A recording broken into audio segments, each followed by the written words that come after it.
I don't think I turned my phone off. Let me double check. Oh yeah, we can edit that out. Right here. You can let it ring and take a phone call if you want to.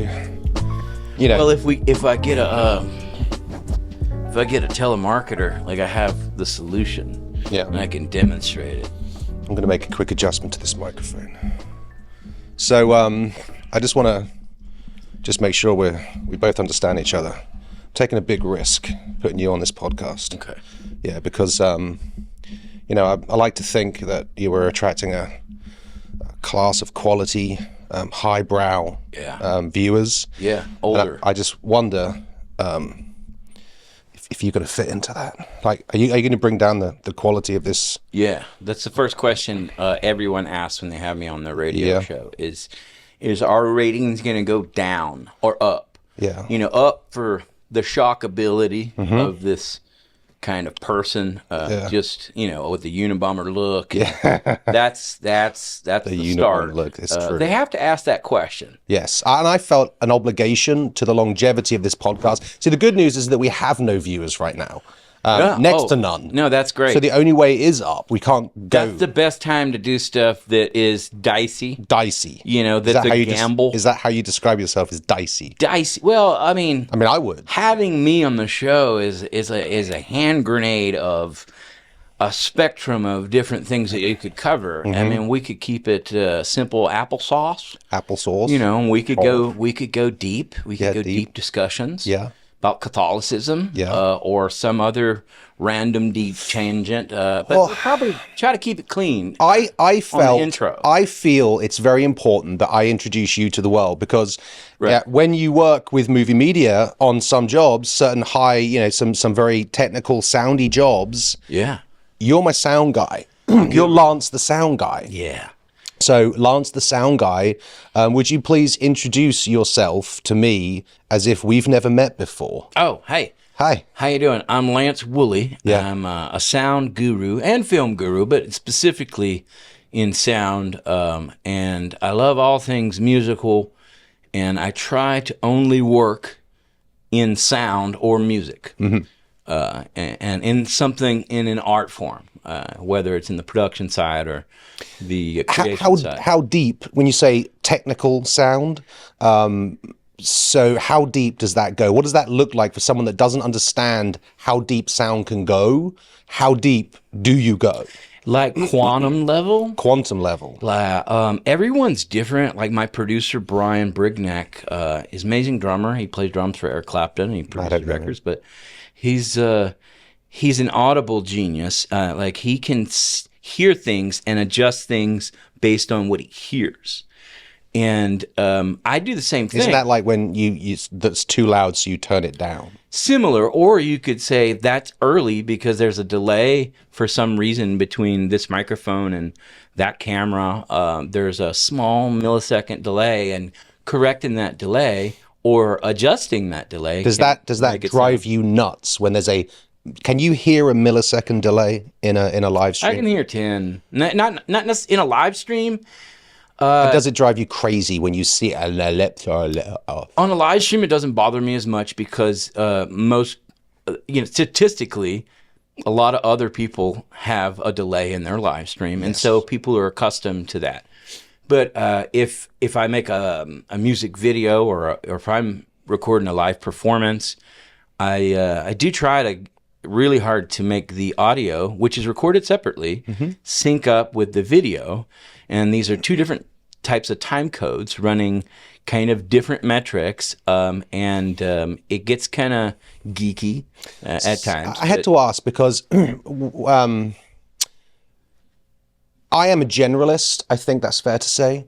In the many, many years I've been in this industry, every year I tend to pick one thing and just, I'm the general guy all the time. Right. But every year I pick a thing and I try to obsess about it.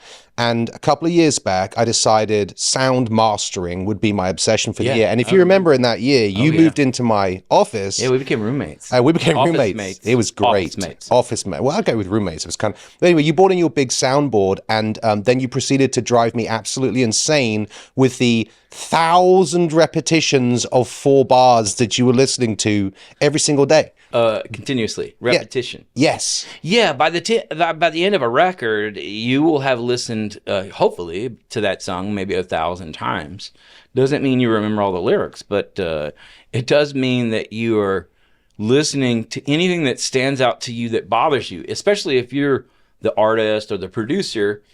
If you don't fix it now, once it's released, it's only going to bother you then. So it's small nuances, like in one little section that that a guy used a Rhodes and did a flick that you remember because you were there, and you don't hear it, and you say, "Hey, I can't hear that thing that Corbin did.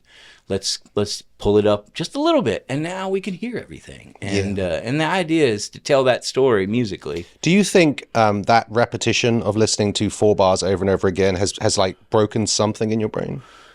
No, time is a constant, and so those 4 bars just add up to 320 bars at the end of the session, if that makes any sense. So you're just listening to a small subsection of the main idea.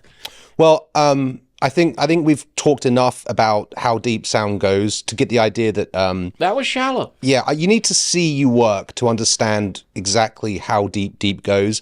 But to your all of that equals a deep knowledge of sound that has led to. Were you running sound at Live After 5 last week? I was part of it. Part of the sound. I wouldn't consider myself running it, but I was definitely behind the mixer board, and they've got a great set of guys that. So how are you applying your obsession with sound and your engineering? What are you doing with sound and music these days? Because you've been around doing a lot of different things over the years. Right. Well, I've been producing my own records for years, and I'm still working on a great one. But we could talk about that later. But as far as live sound is concerned, I've always ran my own sound. Once I got on the road, you start to realize that it's your responsibility to control your own sound, because you've got bar owners who own a venue and their business is running a bar. Their business is not setting up a band. Mm-hmm. And so maybe they don't use the right mics or the right system that sounds very good. Maybe they're trying to get you to play through a karaoke system, and you could complain about it, or you could just bring your own system. And that's what I've done. And then I had a friend, Chris, one of my bass players from the record, asked me to help design sound for a venue in town, the Louisiana Legends in Denham Springs. Cool. And so we set them all up, and I ran sound for them for a couple of months, kind of getting them off the ground. And I didn't realize I'd be that good at it, like writing sound for someone else. Mm-hmm. But if you apply the concepts of recording studio, which I've been recording bands since the 90s. I mean, for all the different interfaces from ADATs and Tascam 4-tracks, and then we finally got digital and Cubase and Pro Tools and Studio One, and now I'm back into Pro Tools, and it's a long journey, like in audio, but at the same time, I liked running that sound. I enjoyed it, and it felt like I'm mixing a record in the 70s, and it's writing straight to tape. I get one shot at it. So every song the band would start, and these are doesn't matter what band. Dave Saved Man was the first band. No way. I recorded the whole show. Yeah, I got it on that hard drive over there. But anyway, I ran the sound, and each night, each song would start over, and I would help trying to build that sound and kind of set everything back to zero at the beginning of the next song, which I may or may not have ever heard. And if I've heard it, it's even better. If it's like Led Zeppelin and you know what's coming, then throw some reverb, and you put some verb on there and make it dynamic and make it the most enjoyable experience. And I'm sure if you did it for 20 years, maybe you would lose a little passion. But I really enjoyed it, running live sound. So I reached out to Brian, who owns PSS, and said, "Look, I'd like to come sit in, and I'm injured right now from a car wreck I had a couple of weeks ago, so I can't physically climb." Nice up. shoes, by the way. I like your shoes. Oh, thank you. Thank you. A birthday present from my daddy. Very nice. Christmas present, maybe. I'm not really sure. You're playing now as well. Now, when I met you, if I may gush on you for just a second. Sure. When I met you, you were going through your 6 months in Colombia, 6 months in America stint, and you were, by all measures, in my estimation, you sounded like Nickelback, like legit, like Nickelback. And that was in the 90s, man, when I first met you doing that. So you've been playing for a long time, but you've recently picked up, what are you doing, country music now? Yeah. So tell me about that. Well, we started, I didn't know a lot back in 2004, and I put out kind of a rock record, crossover record, I would call it. And I knew so little about the back end of music. Yeah. I only knew the production side and the creation side. Sure.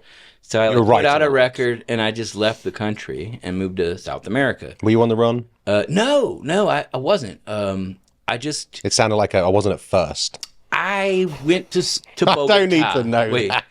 And I met a lot of musicians in Colombia, and there are a lot of passionate people. You would think it's more like Mexico, but it's not. It's a completely different culture altogether, and they're very meat and potatoes like we are used to in the South. And, yeah. And they love to eat and play music, and they do like to drink. And Sounds like my kind of people. And just in case anyone asks, I didn't like cocaine. So that's not the reason why I kept going down there. I believe it was the music and the culture. And I have 2 Colombian ex-wives, so you could argue that it's the women. But nothing wrong with that. No, there's nothing wrong with it. I mean, I didn't go down there to get married. It just happens, Yeah, I don't think men get to choose. No, it's more like they're like, marriage or jail. Or whatever. They do things differently. It's not always jail, sometimes it's, something they don't want to do. So you were like, I mean, you were setting yourself up, because if you were like Colombian rock star, essentially is what you were. I mean, is it a surprise that I lived like a Colombian, a Colombian rock star on the budget of a garbage man? Colombian woman would be like, that one. It's weird. You walk in a mall in South America as an American man, and I'm not that. I look like you could be any nationality. It doesn't matter what you look like. You have unique look. If they think you're an American citizen, they see this American dream glowing around you. I can see how they'd see that. Look at you. I don't see it. I look in the mirror and I don't see the American dream. Really? But I hear it on in the studio when I'm working on the record. That's liberty. But but at the same time, it's Colombian women look at American men and are like, American dream. Yeah, and it's the other way around. Colombian men, they love American women. I think a part of it is the grass is always greener. There is that. It's a big part of that. It's something different. Like, we love to see the Norwegians sometimes because they're just different looking people, and it's enjoyable. But I do like Vikings. I'm sure the Norwegians like the way Dominican Republicans look. True, a little bit I don't different. know if that's the correct way to call them. So anyway, you were going to Colombia, not for the cocaine, maybe for the women, right? But then for the also women and the music. And I was in a movie down there. By accident, went to a casting with a buddy. And got cast as El Gringo in the Colombian Dream, directed by Felipe Aljure. That's awesome. Who also recently directed The Lost City of Z. And it is really good. It's like Apocalypse Now, but in South America. Okay. And it's a long movie. Can I find it on Amazon Prime? Yeah, it's actually free. I don't even pay for Prime. So you El Gringo, so you're like a spoken part in it? I do have a spoken part, but I don't. What was the line? Que aquí la manda el patrón. But I sang it. Say it again. Que aquí la manda el patrón, which is the tune of the Colombian national anthem. Sounded familiar. Which I also produced in Bogota in my house. What does that mean, what you just said? This is from the boss. This is from the boss. Que aquí... Here, Why doesn't it surprise me that the Colombian national anthem has "This is from the boss" in it? Well, no, it's not. It was to the tune. Oh, so they were making fun, like a parody of the national anthem. Gotcha. But they changed the lyrics to "This is from the boss," and it was a cool movie. And the director was real cool. Like he let me like sit with him next to the camera while we were staging all the thing. He hired my drummer. My drummer was playing the drums in a scene on the movie, and like we weren't stars or anything. We were just kind of like the help. But we did get to kind of live with the crew for a week, and we stayed in the hotel in a little town called Irarot, which is on the equator and such a low altitude that it is the hottest, most moist place. No offense to use that word, but it is the most humid place I've ever been. Moist is a good word. It's moist. Moist. Cakes are moist. Some people. Cakes are moist.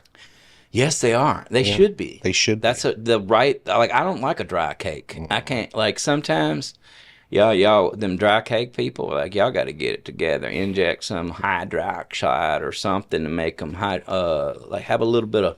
So my original question was about what you're doing now, because the country music stuff. I mean, you're on the road now. You're doing country music. How did you get from rock in Colombia to country music in Texas? Good question. Yeah. I mean, I'm full of it. I grew up listening to my parents' radio. Okay. You didn't have a choice. You were a kid. Yes. And country was on the radio in my dad's truck, and I got lucky that my mother had a crush on George Strait. She's not a country fan. She doesn't really listen to country music. She just liked to look at country music. But in 1983, she fell in love with George Strait. I guess some people do with Taylor Swift, and or whatever country artist. And because of that, I was exposed to the Firemen. I remember being really young and singing that song in the bathtub. I'm trying not to give the imagery, but like it was like that was my jam. And me and my brother, who rest his soul, he passed when I was young, but we would record Lee Greenwood singing. We would sing the national anthem on a cassette tape, a little crappy recorder, and when he would do it, and we would try to compete to who could do it better. Okay. And it was just one of those things, and I always adored music, but the more it started. So with the country foundation. You were influenced by country music from a very early age. Even I personally believe, like at some point, everybody ends up at country. I mean, even Beyonce. I don't blame her for putting out a country record. That's a good point. I ain't mad. Was that country though? If I would have produced it, it would have been a lot more country. First thing I would have told her is like, Beyonce, you're from Texas. Come on, let's do some Texas stuff. And but at the same time. You know this about me. I love country music, which is weird. I'm one of the only British people that I know that motors around the UK listening to Eric Church. So like, I really do appreciate good country music. I even like the old stuff, or the storytelling stuff. It's good. Right. So I'm a big fan. Your country music is, how's it going, by the way? Because a couple of years back, you decided to jump into that? Well, I was a radio DJ at Beaumont radio station, 105.3 KXXF. You were a DJ? Yes. Did you have like a signature? I had two shows on it. John Walton owned the radio station, and he died, and his wife asked me to sit in as a DJ. Walton and Johnson? Yeah. Okay, cool. And I had done, production for them, and so I was a DJ, and as I was playing these records of this new stuff, and I noticed that statistically, we 75% to 80 was old banger hits, and all the new stuff just couldn't compete with it. And I was just like, we can do better than this. And that's kind of how it got started. And I stopped being a radio DJ, and I just started writing music. And at the same time, I was on the road between here in Colorado and Texas, like helping Walton's wife, his widow, move. And on the road, I would turn the radio. I heard Willie Nelson on the radio, and I learned that he wrote most of the songs that he wrote in the 50s, like Crazy, that Patsy Cline, and a lot of big bangers. He wrote them while he was driving from town to town in Texas. And so I turned the radio off, and I drove to Colorado, and I drove back home. And by the time I got home, I had 16 songs. And I somehow discovered this way of writing songs that you're just riding down the road without the radio on, and just things, the world and the rhythm of the road, and maybe the clouds outside, the sunset, something you see on the side of the road, something you thought about last week, somebody you remember, it just hits you. and bam, and then instead of writing it down like Willie Nelson had to do, he had to pull over and write it down, write the chord down, and do all that stuff. I keep driving, I whip out my phone, I just record the idea, and I keep rolling, and that's a piece of a song, and most likely it's either the beginning verse or the main chorus of a song. And you get an idea, Sure. like you don't know what you don't know until until you know what you don't know, and you're like, ooh. Can you share one or two of those That's recordings? Do you have your phone on you? Yeah. I'd love to hear what it sounds like when you're in the car on the road, Lord have mercy. listening to or recording an idea, capturing an idea. I did This is probably part of the creative process. did one on the way over here. I hate to think what my creative process is. Let's see. If I had to do and one thing more often, it would be I need to work on my intention. Sounds like you don't have that problem. So, Set it up. okay, AI, we have all this collective knowledge now, yet we're still stupid. It's a fallibility of man. We have collective knowledge, yet we do not understand. It's the fallibility of man. Tell me what's the number to wake you from your slumber. And you see, I don't necessarily have to feel it. If you don't have the next word, you just make it up. Sure, I just had a vision like farted, next time I'm driving to Dallas or something. Anyone could do this. I'm just going to be thinking. I wonder if that's happening in the car that just passed me. Well, hopefully not, because it is quite a. But I mean, I believe that when you're driving, your brain is subliminally focused on you not dying by not crashing your car. And like riding a bike, you can. But it doesn't require your full attention. It does not. It becomes a subliminal mow in the activity. yard. Yeah. And if you'll notice, you ever driving home and you come and you figure out a solution to a problem you have literally been working on all day at your desk and you can't figure it out, but then you're on the way home and bam. Because your brain knows the problems that you want to solve. And my brain knew when I heard Willie Nelson say that I wanted to write a bunch of strong songs. Mm-hmm. That's one of the things you need strong songs, and you need groove, and you need good players. And so started with strong songs, got better and better players, and in between last record and this record, which the last record was country, and we rebranded to a solo artist. I'm using a lot of the same guys, but it's just easier to associate my face and my name with my brand and be unique, because there was like 6 or 7 other hogleg bands, trying to fight for that same space. But there's only one Lance Woolie, and that's my real name. Even though if you want to argue I have a different bloodline, that's a whole nother episode altogether. But we'll get into that. So just to make you feel not quite as weird for recording yourself, I'm just joking. So I also drive a lot, and on the road I will turn off the radio as well, because I believe that creative inspiration comes to you whenever, right? You have to capture it. Yeah.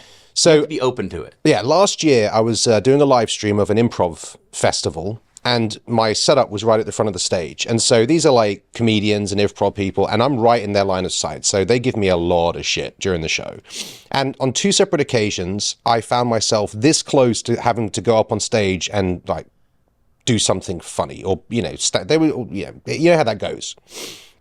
So over the next few months, I would be driving my car and I would have something funny. Because after about 4 hours, you start getting delirious, and your brain just starts, and you're just laughing at your own thoughts. Start talking to yourself. Yeah. Do you do that? Yeah, I do it, especially in other countries where no one speaks English. Okay. It's healthy. Okay, good. So I started recording my thoughts that made me laugh. Yeah. Would you like to hear one of those? Yeah. Okay, because you did share a song, so I'm going to share. Yeah, it's only fair. Yeah, because that was what it was, and this is way better than someone forcing their Spotify reel on you. Yeah. So remember, I'm formerly British. I'm American now, so I say this with love. But it occurred to me that Americans should change their national anthem.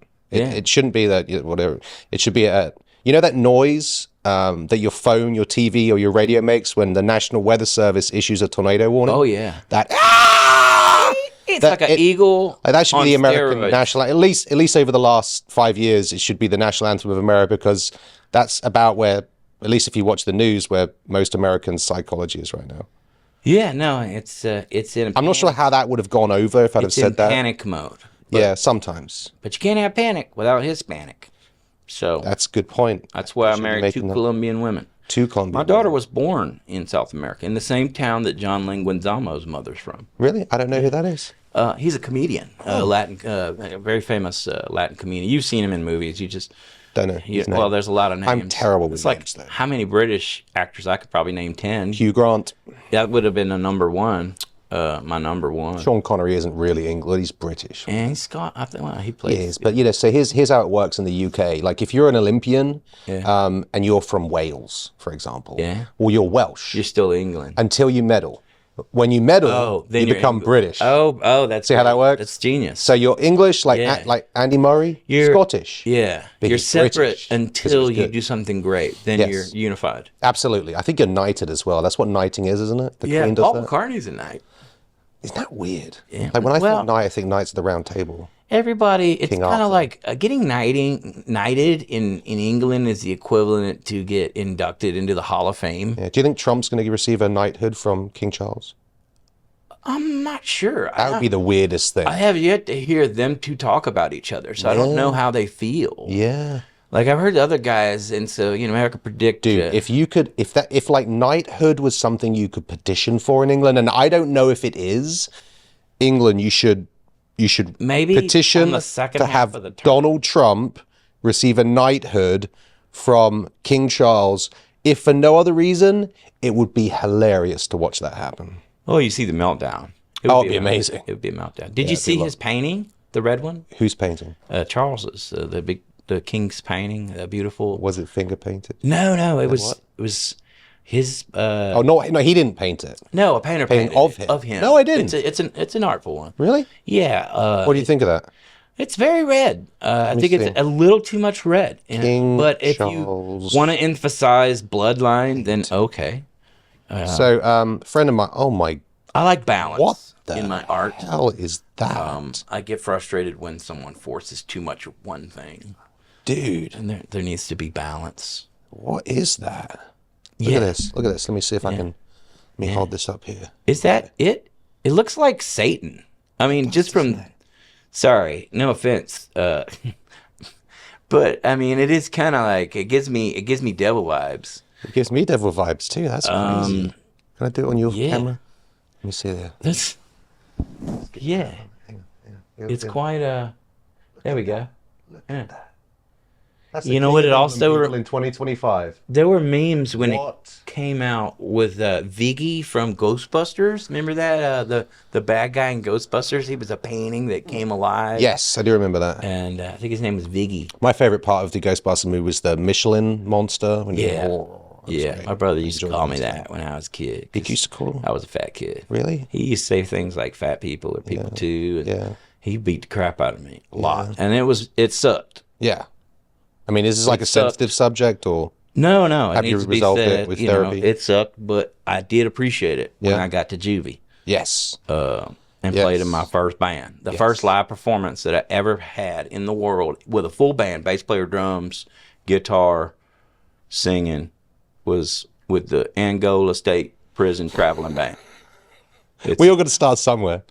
Musically. Yes. That was my. So yeah, you remember I did some of that stuff you were talking about after that. And so I came from that rock. You can't hold it against a sibling. So here's what's fantastic about siblings. I'm one of 6. Yeah. Okay. So my parents, they had 6 kids. I would say I'm praying for them if I saw them at the grocery store. Well, so here's the benefit though. And believe me, so unlike a best friend, like you can't shake your family. Right? You're coming home at the end of that day when you're 12, 13, 14. Yeah. Even if your brother takes your face and smashes it into a gotta mirror. live with it. And that's the unique part about siblings is they will push you to places emotionally and physically that nobody else would. Parents would defend you if it was anybody but your brother. Yeah. And so yeah. You ever worked at a family-owned business? Worked at a family-owned business. I'm sure It gets real. They get real raw. Yeah. I remember working with my daddy, and it got so bad because he had this calendar on the wall, Right. and he would say, "We live and die by this calendar." Yeah. But the calendar, once I started running the shop, I realized that when the dates they were picking, they just guessed. They said, "Oh, next Tuesday, yeah, that's fine," and they didn't contemplate what it would take to make that happen. No. And What kind of business? it was stone. Okay. My grandfather put the stone in Huey P. Long's house. Okay. And they did tile and stuff, but granite and marble, kind of stuff. So the calendar that you lived your life by was just a random nonsense. Yeah, and so a family-owned business, this was the reason why we get there. I had to punch a hole through my father's antique wooden desk, and as I sat there and bled, Yeah. he would listen. Yes. And that is family business. Yes. Because they push you, they have there's no limit to where they will take things. I was about to share. Well, I can share this one. This isn't a gross story. I mean, there were so many violent incidents with my elder brother that I can't even tell you. But did you see this there's a little dot, little circle right there? It's an imprint in my forehead. Did he shoot you with a BB gun? No, he, a recorder, we all did the recorder in school and stuff. Oh. That's the shape of a recorder, the thing we put your finger over. Yeah. Yeah, that's how hard he hit me. I'm now 46 and I still have a little dot right there. That was a good hit. Yeah, but I'm sure. Did he play cricket? No, I don't think he did. Yeah, he should have. Missed opportunity. Absolutely. But I like to think that I learned a lot from that. So, that's what you get from your brothers. Now I can learn from your mistakes. So Yes, if I this see is somebody with a recorder, I'm not going to pick a fight with them. This is true. So, a friend of mine said to me, we have two different visions over the direction of this podcast. In his mind, this podcast should be a collection of significant directors and movie actor types and film types exclusively. Right. And I said, I'm having on Lance, my sound guy, and they were like, you're not going to get a movie director if you put Lance on there. And I won. Felipe Aljoure. I won. Oh, well, sometimes it's good to at least have these conversations. Yes. And I have them with my producer, and we had a big argument on whether or not we should use a metronome when we were sending tracks to Brent Mason. Why would you not send a metronome along with a track? Thank you. All right. Well, guess what? After an hour arguing, yes, Brian looks to me and he says, "Take My Hand" with Wayne Toops. We didn't use a metronome. That other song I got Grammy with Joel Sonia, didn't use a metronome on that. And I said, well, you win the argument. And we sent it with a metronome, but the metronome didn't start until a certain point. And it was by design. How does a musician record a track, an independent track, without a metronome and stay in time? Groove. It's weird, but so you're sending the other tracks they can play too then?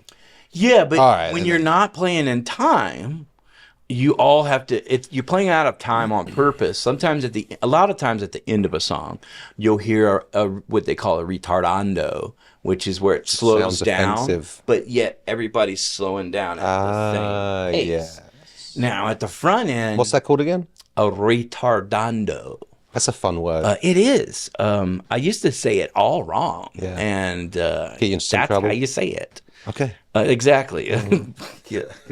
Hopefully the AI subtitle will be able to detect that correctly. Yes. But they're on the front end of a song. The song started off with a piano at a different speed. Yes. You're talking maybe 5 to 10 beats per minute difference from the main song. So there's this thing in the front that's at a different speed. But once the drums kick in, it's all, quantum in time from there on out. Gotcha. But even if you look at that, with the best musicians in the world, if you really zoom in like I do, microscopically, keep zooming in, you see the wave, keep zooming in, zoom, down to the microscopic, you'll start to see these waves, these like literally just a line. And when a groove lines up, you'll see that the pattern, they'll intertwine and they'll all kind of do the same thing, even as you scroll up through all the different instruments, where they meet up and where they can join. And that can make a record sound good or bad. But as each layer you add foundation, each musician is working off of what he hears somebody else do or in the same room. And it becomes this glue and it melds together. And if they're really great musicians like Brent Mason and other players, they'll listen to the lyrics and play something that complements those lyrics, and it adds more glue, and then it gets back to me. And I hear these guys doing something a little bouncy. Well, I didn't do my original vocals bouncy. Well, now I'm going to add a little bit of what they did onto my vocals so that I have this extra artistic groove glue, and also to bring it to the level that these guys did, because they all played on with the vocal that I sang after work someday, and so they're overlooking the imperfections of that vocal track, knowing that a lot of these lyrics could change and groove and that vocal change, but they still hang together. I don't know how they do it. That blows my mind that they can still work perfectly in time while I am way off the deep end. I'm very aware that, well, I'm not a sound engineer by any stretch, but I do a lot of work in waveforms and multi-track audio and stuff like that. So I understood when you were describing the zooming in and you look like you were swimming, doing the breaststroke, zooming in. I get what that means. I'm pretty sure half the people that are listening have no idea what that even is. I also have never heard groove glue as a phrase. Is that something you made up, or I just made it up. You just made it up just now? Literally a couple days ago. Groove glue, because I can feel, but I don't think anyone understands what it is, which is fine, because this is why I'm having you on. You are my sound guy, right? Like, you feel sound in ways I don't think many people appreciate, and that's what you want in a sound guy, right? Yeah, you want him to pay attention, and my vision's not that great. So like, I was real hardcore in the film, but with my vision, what do you call it? Handicap, I would say. Audio is now I have to really push harder into that, because that I can hear good, at least at the moment. Well, I appreciate your talents. I also appreciate you wearing shoes today. Thank you. You're welcome. Thank you. It was on the top of my list. Yeah, top of your list. Yeah. Right. Well, I'm glad the world has met you. Well, I was glad to meet the world. I've been waiting so long to meet you, and thank you for coming. I appreciate you. All right. My name's Lance Woolie. Lance Woolie. It's the Lance Woolie Show.